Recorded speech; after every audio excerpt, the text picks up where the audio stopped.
you suspect a dog is unconscious, approach with extreme caution, particularly if it's not your dog.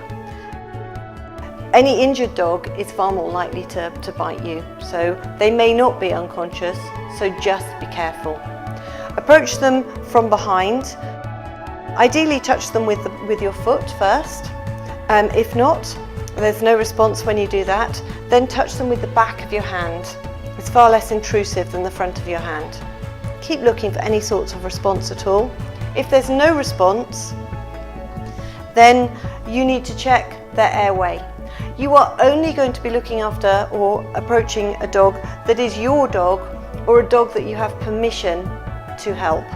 So if it's not your animal, please do not be doing CPR or anything intrusive or first aid related on them without the permission of the owner. Okay, so if this is your animal or you have permission to help, you would then have a look and see if there is anything obvious that has caused a problem. So this dog is unconscious. You would never do this on a dog that is conscious without extreme caution. So you would carefully open up the mouth and ease the tongue forward.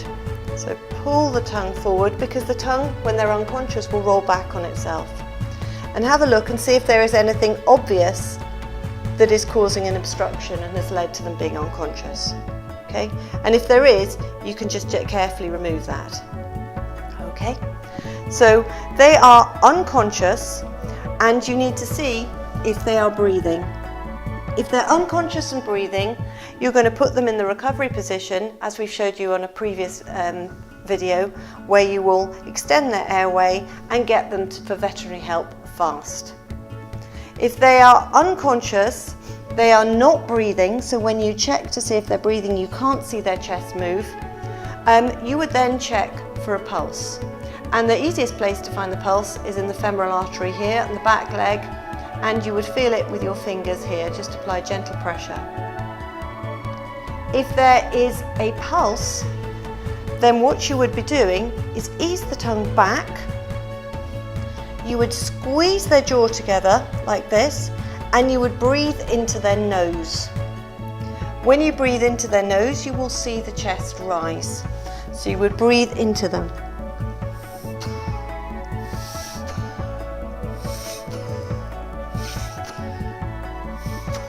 Four or five breaths. Okay? If there was no pulse, you would still do those breaths, and then you would start with compressions. So the compressions for most dogs are in the side of the chest here, heel of your hand, up over the top, and you're going to give 30 compressions. You're going to be pushing down hard, okay? So I will be giving 30 compressions like that, followed by 2 more breaths. 30 compressions, 2 breaths. It's possible that you might damage the ribs while you're doing this because you're having to push very hard in order to squeeze the heart. For a greyhound type chest, a keel type chest, you would be slightly further forward. And for a boxer or a barrel type chest, it's been advised that if you can put the dog onto their back and push in the centre of the chest like you would for a human, that you may well get a better result. However, it's very difficult to keep a boxer on their back, so you might well find that it's easier for you to be doing the compressions in the same way as this.